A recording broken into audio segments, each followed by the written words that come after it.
Hey, my name's Ian Begley. You're watching the NBA Exchange with Dexter Henry.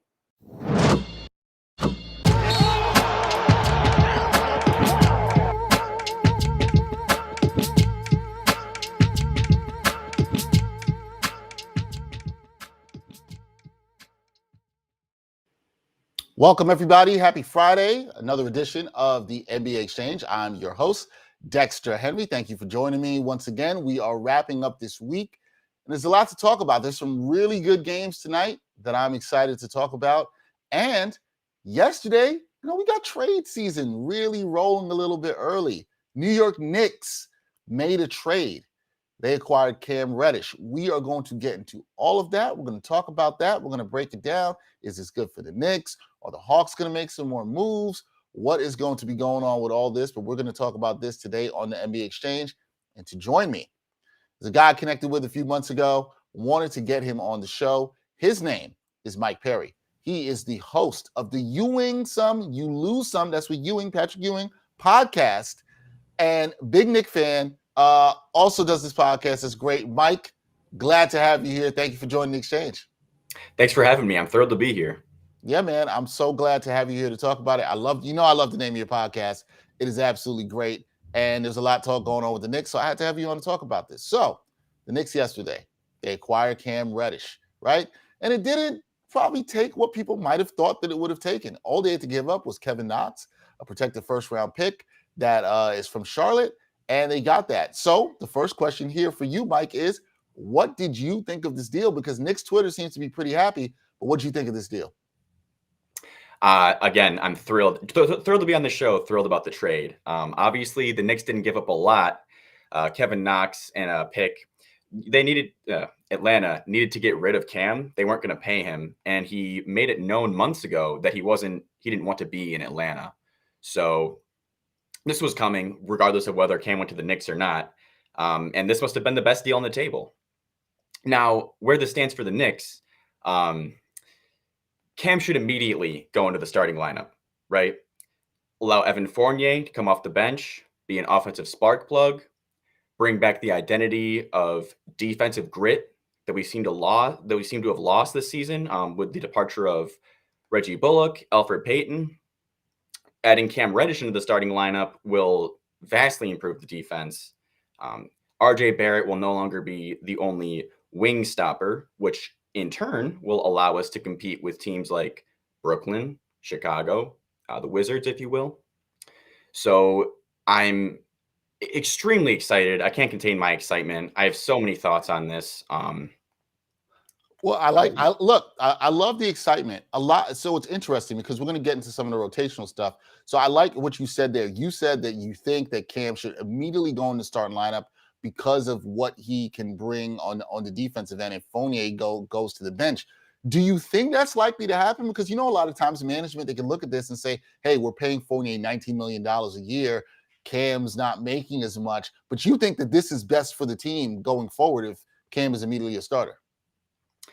Well, I don't want to hurt Fournier's confidence, but he just isn't delivering consistently enough that I'm confident with him in the starting lineup. And he's a negative defender, very negative defender. Cam is not. Also, Fournier seems to kind of want the ball in his hands on offense, whereas Cam, actually very fun stat here, Cam is shooting 41% on catch and shoot threes this year, up from 26% last year. The Knicks very desperately need a catch and shoot three guy who can also be a plus defender. So it's more of a question of how doesn't this work for the Knicks than how does this work for the Knicks, Yeah, no. So sometimes it's just about that, right? How doesn't it work? How does this work for the Knicks? And you talked about being a plus defender. Fournier hasn't been that. You're absolutely right about that at all. Beside the defense, how else do you see Cam helping the Knicks this season? Because he's got a pretty good shooting stroke. He's been able to hit some corner threes at a pretty high rate this season. How else do you see him helping the Knicks this season? He's been decently valuable off the bench for Atlanta in pick and roll situations. Kevin Huerter is the only other creator off the bench for the Hawks. So between those two guys, they've been asked to do a lot. Cam's efficiency numbers are down from last season because of this, because last year he was mostly catch and shoot, whereas now he's running off a lot of pick and rolls, ISOs, stuff like that. He tends to get some RJ Barrett tunnel vision, which makes sense. They were teammates at Duke. Right. So I think he'll be more of value as a catch and shoot rather than for the Knicks than what Atlanta was trying to use him as an offensive creator and scorer. I can definitely see that for him there, and I think there's so much value that he brings. Obviously, just another young player. You mentioned the fact that he played with RJ Barrett at Duke back in 2018, and there's already been a lot of rumors that, okay, you got two of the big three there. Zion is now on the way. We'll save that for another day that doesn't go there. I like this deal, Mike. I think it's good for the Knicks. I was surprised. I don't know if you were, and I'd love to hear you comment on them. Were you surprised that they didn't have to give up as much as I thought? Because I thought this would at least take Quentin Grimes. That would happen. Ian Begley, a friend of the show, reported that there was interest in Grimes. The Knicks said no. We also know the Lakers offered 2 second-round picks. That wasn't going to get it done. But were you shocked they did not have to offer as much as they did to get Cam here? I'm not shocked. Cam, as I said, had been asking for a trade for months. So you can imagine the tension in the locker room in Atlanta. The Hawks just wanted to ship him off. As far as the Hawks, I feel bad for them, genuinely, that they weren't able to get Quentin Grimes, but the Knicks, the ball was in the Knicks' court. And giving up Quentin Grimes would have been a massive mistake, even for Cam Reddish, because, Quentin Grimes' potential is just through the roof. As far as, am I surprised? No, I'm not. I think, again, the Knicks front office is outdoing themselves in every facet, and especially with trades. Look at the D-Rose trade last year. Look what that did for us. And now look what they're doing with Cam Reddish. Right. That was a good point. And Knicks fans here in the chat saying they're excited for Cam. Nick Arias, he's excited for Cam to go. My man Greg checking in. He can put the ball on the floor too and create. Absolutely true, which is another dimension. And he can play some defense. You didn't have that with Reggie Bullock last year. So this is very nice to see. So you talked about the D-Rose trade last year. And remember, the D-Rose, they made that move a month before the trade deadline. About the same thing here in the Cam Reddish deal. Should the Knicks stop here? Is this enough? Do they need more help? Do you think they do more before the trade deadline hits next month? I do.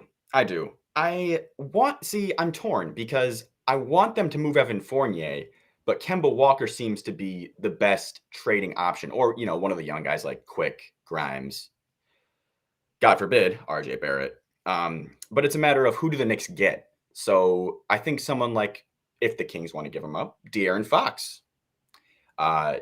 We are very much lacking in the point guard department. Emmanuel quickly's improved on the playmaking aspect and everything, but he's just not a point guard, if you will. Kemba can't do it defensively. Derrick Rose is injured. So until Rose is back at full health, we need to plug that hole, if you will. Yeah, it's going to be interesting to see if they'll try to upgrade a point guard. There's been some talk about upgrading at center, maybe a Miles Turner. I'm not sure what they want to do, but they have the flexibility to do it. So it's going to be interesting to see what they do over the next, under 30 days now till the trade deadline.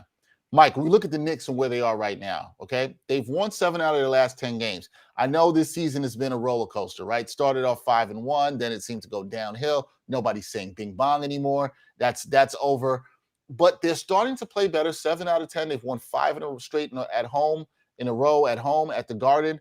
Do you think they're turning the corner at this time? I think one of the things, and we were talking about this before we got on, that gets lost is they're at the same pace that they were last season. But do you think they're turning the corner like we saw last season where they can go on a run and finish higher up in the East? It's funny because we have the exact same record, right? Exact same record. The same amount of games. But no one's talking about it because the defensive grit of last year is gone. The Knicks went on a 9-game win streak in April last year, late in the season. RJ Barrett has over 30 points in 3 of his last 5 games. The Knicks have the number 1 defense in the NBA since January 1st. Mitchell Robinson won me a ton of money the other day on a double-double. Mobile betting in New York is legal now. And Mitch has just looked, I don't know if you've been watching the last few games, Mitch has looked fantastic. One of the top centers in the league, in my opinion. And because of that, I don't really want to move him for Miles Turner, who's regressed back to his mean as far as 3-point shooting and things like that. So I think if another late season run happens like last year, the 9-game win streak, and we can kind of sneak into a higher seed, like a 5 or 6, maybe 4. that'd be great. But as it stands, and I'm not hitting the panic button like we talked about, but as it stands, I think an 8th seed, maybe if we can get to the second round, a second round exit, I consider that a success for the season. Yeah, I think that'd be fine. It's also some progress let's see there too, which is why, a lot of Knicks fans thought the sky was falling early on. But we're seeing some nice things now. I'm not saying that they've officially turned it around, but we've seen some things look better. Now, one player who's had a lot of struggles the Knicks fans have got on is Julius Randle, including some Knicks fans who want to get him up out of here.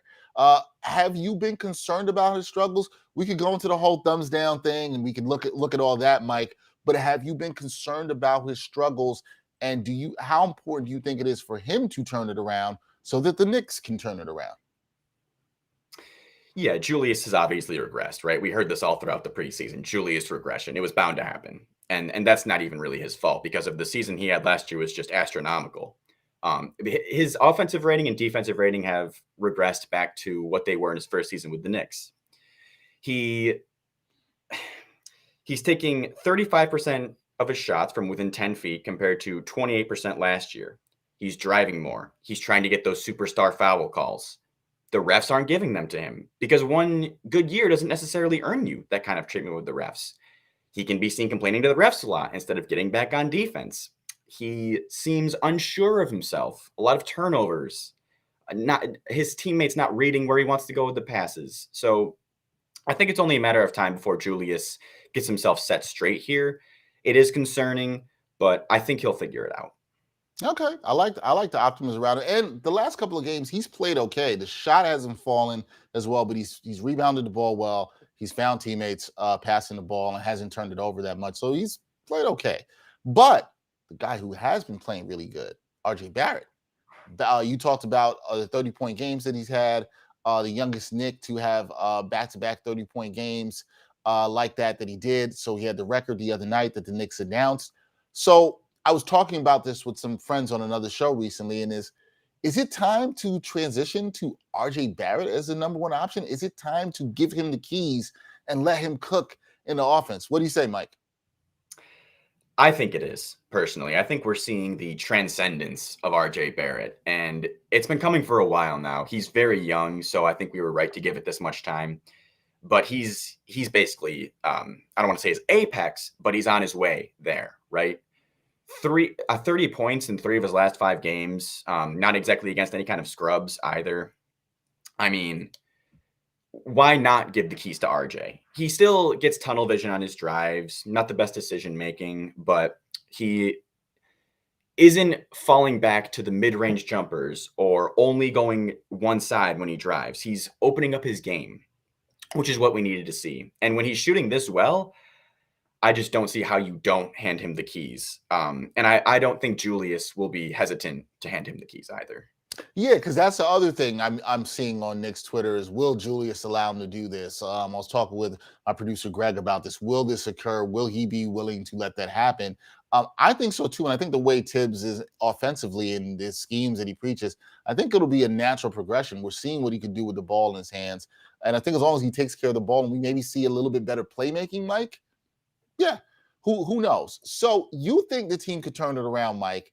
Would you say they're locked for a playoff team, top 6 seed, or do you see them in that play-in range having to fight their way to get into the playoffs? What do you see for the Knicks as we go through the second half of the season? The Knicks fan inside of me says a lock as a playoff team, but the realistic NBA fan in me says a play-in team. Last year was lucky. Derrick Rose's emergence, it likely isn't going to happen the way it did last year. I don't think Cam Reddish makes the difference that Derrick Rose makes. I don't believe the Knicks are going to go on a late season win streak like last year. So many things that happened last year that got us to that 4th seed are likely not going to happen this year, especially with the change of players that we've had. But Tibbs also has been playing with his rotations more. So it'll be fun to see where we end up at the end of the season. I call us a play-in team, though. Play-in team, not playoff lock team. All right, so we started at the top of this talking about the Cam Reddish trade and the addition that he has here. The question now is simple because, everybody wants to know who won the trade. Did the Knicks win the trade? Did the Hawks win the trade? But I guess the question I think is more to this when you're looking at adding a player to a roster. Are the Knicks a better team now that they have Cam Reddish than they were before when they didn't have it. So I know we haven't seen him play yet. We'll see him play Saturday against Atlanta in Atlanta, interestingly enough. But do you think the Knicks are a better team now with Reddish on the roster? 1,000,000%. A fun little stat I wanted to throw out there. Between Kevin Huerter, Bogdanovich, and Cam Reddish, who all spent the most top 3 minutes guarding RJ Barrett, only one player kept RJ below 50%, Cam Reddish. Cam Reddish actually held RJ Barrett to 0% field goal percentage. And per 36, if you add Bogdan and Kevin Huerter's numbers together with points per minute, RJ is scoring 70 points per 36 minutes against those two. Keep that in mind this Saturday when Cam Reddish is on the other side. That's a great point. That's a great. I see what you're saying there, Mike. Nice to have him on the Knicks side than having him on the other side, giving RJ trouble. All right, so you're optimistic about the Knicks. You're feeling pretty good, playing team, and you think the ceiling for them could be second round exit. That's kind of what you see this year. I guess the last thing I'll ask you, Mike, is are you optimistic? With all this being said, we talked about the trades and everything. Are you optimistic about the future of the franchise and what we've seen from last year and this year? Because there's been a lot of pessimism, let's be honest, around the franchise for a long time. But are you optimistic going forward with the moves and the young talent that is here? I'm insanely optimistic. I would even go as far as to say that the Knicks have one of the best young cores in the league. Mitch, RJ, Quick, Grimes, McBride, Obi. I could even name a few others. It's only up from here. We may not re-sign Mitch after the season, right? But even so, even if you remove Mitch from the equation, one of the best young cores in the league. Thibodeau is one of the best coaches in the league, in my opinion, especially defensively. And he has so many gifted defensive players that it's how do I want to say this? It's a good recipe. Give Thibodeau defensive players who play hard and hustle. Give him the reins with a young core of defensive players and good veterans to learn from as well, which I think we have. It's a recipe for success.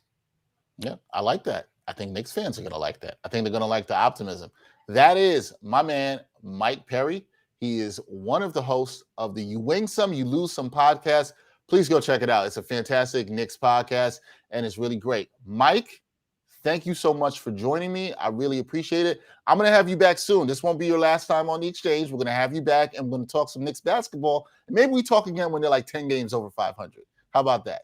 That sounds great to me. I can't wait for it. No problem. Again, Mike Perry, give him a follow. Check out the podcast. You Win Some, You Lose Some podcast, and check out all of his work there. I am going to take a short break. When I come back, I'm going to give you my picks for tonight, Friday night. There's a lot of good games, guys. Some really, really, really interesting matchups I think people are excited about. And I'll tell you what you should do if you want to bet them and win some money. We'll talk about all that when we come back on the NBA Exchange. Are you looking for a better way to play player props or daily fantasy sports? Well, look no further than Prize Picks. Prize Picks is the leading over-under daily fantasy game. Why? Because it's so easy to use and win. You can make your picks in under 30 seconds and win up to 10 times your money in one day. Right now, we have a special offer for our viewers and listeners of the NBA Exchange. All you got to do is sign up now and use the promo code NBAEX. Prize Picks will match your first deposit up to $100. Yep, that's right. They'll match your first deposit up to $100. So, join the over 150,000 others who found a better way to play and download the Prize Picks app today.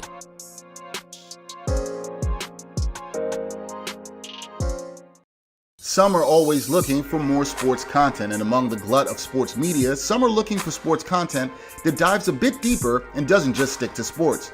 So check out Backpack Broadcasting's original long-form sports journalism series, Sideline Stories. The award-winning original series takes viewers directly into underrepresented communities within the world of sports. It's a series that goes beyond traditional sports reporting, like box scores and statistics, presenting exclusive stories that you won't find anywhere else. With a diverse group of correspondents, the series provides interviews and interesting stories around the world of sports, because there is so much beyond the game, and so much that occurs off the field or court that impacts each of us and the world we live in. Giving a voice to athletes, coaches, fans, and everyone involved in athletics, Sideline Stories looks to push sports storytelling further than ever before. It's a winner of the 2020 Independent Shorts Awards, and all episodes of Sideline Stories are available for viewing today on Backpack Broadcasting's YouTube channel and Facebook page.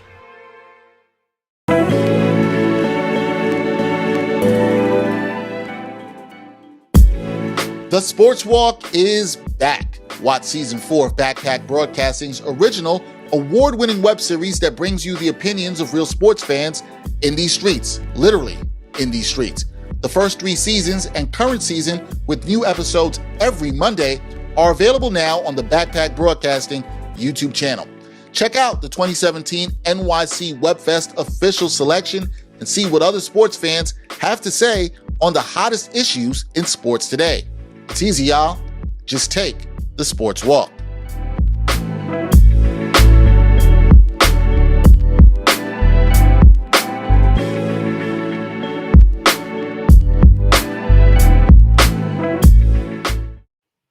Definitely a great time talking to my man, Mike Perry. Again, check that You Wing Some, You Lose Some podcast. Great Knicks podcast to talk about. You know me, I always like talking about some Knicks basketball. That is always good. And I'll expand a little bit more. I really do like this Cam Reddish trade.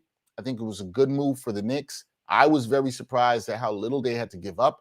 I thought they would have to give up more, including Quentin Grimes. But to get Kevin Knox out of New York, who pretty much was a failed experiment, never was going to get it done here. Thibodeau did not give him much burn. Even when there was a COVID protocols, he had some opportunities, but never really showed that much.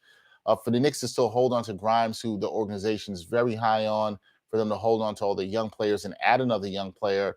I haven't seen a Knicks fan on Twitter or any place else that's been against this trade. I like the upside.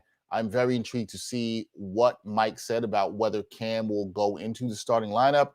Will they bring him off the bench? I'm not sure about that and how that would affect players like Evan Fournier and others. But you got to like this in terms of the versatility it brings the Knicks, and it seems like a move that a competent front office makes. There wasn't an overpay here, but it was a very good move. And I think one that we'll see, time will tell how it helps the Knicks. One of the things I didn't get into with Mike about was the contractual situation. There's been some talk from Knicks fans worrying about, okay, well, he's from the same draft class as RJ. They're both extension eligible after this summer. But one of the things I think we have to keep in mind is the Knicks don't necessarily have to extend Cam Reddish. They can let it play out for another season and pay him according to the rookie wage scale that he'll be paid. And then they can revisit that into the summer of 2023, which is exactly what I think will happen. I think that's what the Knicks will do. I think they will let this play out. They will check things out in the summer of 2023 and see what it is there, right? And so I think if you're a Knicks fan, you got to be excited about this move. My man Greg is excited about it. He says Knicks used to always get robs in trades. Now they're doing the robbings. Yeah, that's right. There's some fleecing they did last year with Derrick Rose in that trade. Although, like I said, there was some people out there who didn't want to give up a second-round pick and Dennis Smith Jr. I don't know why. And here you could say, yeah, this is kind of a fleecing. I mean, look, even if it goes south, whatever that means, Cam Reddish doesn't perform, he can't play here in New York, he isn't what you think, I still think this is a pretty good move. It's low cost. They're also betting on the pick not conveying, which they needed to top 18 protected for Charlotte. So a lot of it depends on how Charlotte does, and they look like a playoff team. As of last check, they were right at the 18th pick. So it's very interesting. If they're going to be a playoff team, a good playoff team, this could extend into the future and could eventually become 2 seconds. But I'm with Greg on this right here. Knicks always used to get robbed in these trades. They do not. I think this is a good one. If you've got more that you want to let me know, you want to talk about with the Knicks, let me know what you think in the comments. I see you guys in the comments. We will take some of that on the show. But I'm going to get into some NBA picks, guys, because some good games tonight, okay? Really good matchups that should be exciting. So if it's too stressful for you, you don't want to get into the betting, I understand all that. I get that. But we talk a little picks here at the end of this show. First matchup tonight that I think is good. Now, I'm going to be tuned into this anyway. This is a matchup between two of the top teams in basketball right now. The Golden State Warriors will be in Chi-Town to take on the Chicago Bulls. The Bulls are 4.5-point favorites. Now, the interesting thing here is both of these teams got their asses kicked in their previous game, okay? The Warriors we saw last night get killed by the Milwaukee Bucks. Milwaukee Bucks absolutely own them, and the Warriors now have lost 4 out of 5 games. And then on Wednesday night, we saw the Bulls get destroyed by the Brooklyn Nets by 26 points at home at the United Center. So it's two teams coming off of bad losses. They're going to want to rebound. My concern here for the Warriors is they have not looked the same with Draymond out. The defense has been a little bit off. Clay is not expected to play tonight, so keep that in mind if you're going to put some money down on this game. Klay Thompson not expected to play tonight. The plan was, Steve Kerr said, to hold him out in back-to-backs until, they ramp up his workload and he starts feeling better. That gives me a little bit of a concern. Clay's looked good in the minutes he's had here and there. Obviously came back on Sunday, looked pretty decent against Memphis, and then here against the Bucks. So they're going to lose a little bit of his shooting, which should hurt. But here's the thing. The Warriors have lost 4 out of 5. They haven't looked that great. I think they want to end this trip that they've taken out to the East Coast pretty strong. And I think they know they're going to need a win here. Now, Chicago, their defense has been slipping. And this is why I don't trust them. The line is 4.5. I have this feeling that the Warriors are the team that's a little bit more embarrassed on the road. Chicago's at home, even though they were embarrassed the other night. I think the Warriors are going to show some fight. I'm not sure they're going to win, but give me the Warriors plus the 4.5 points. I think they keep this close at a minimum, and they might keep this under 4 points. I can see this being a one-possession game late, and who knows what happens. But I think the safe bet here is maybe take the Warriors and the points. I don't necessarily trust the Bulls. Haven't liked how their offense looked. They definitely missed Caruso on defense. I should say I haven't liked how it's looked. They definitely missed Caruso on defense. So that's my pick. Give me the Warriors plus the points, plus the 4.5 to win there. Next game of the night, Atlanta Hawks. We talked a little bit about them in this show. They are taking on the Miami Heat. Now, this is a story of two teams going in completely opposite directions. Miami, they've been really good. They've won 8 out of the last 10.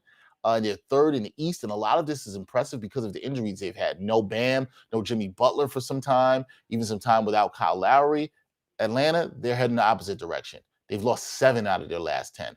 They dropped 6 games under 500, below the playoff line. They've also lost, get this is maybe where you might not have any confidence. They've lost 9 in a row at home, which is crazy. Can't believe Atlanta, as talented and high as everybody thought, they lost 9 in a row at home.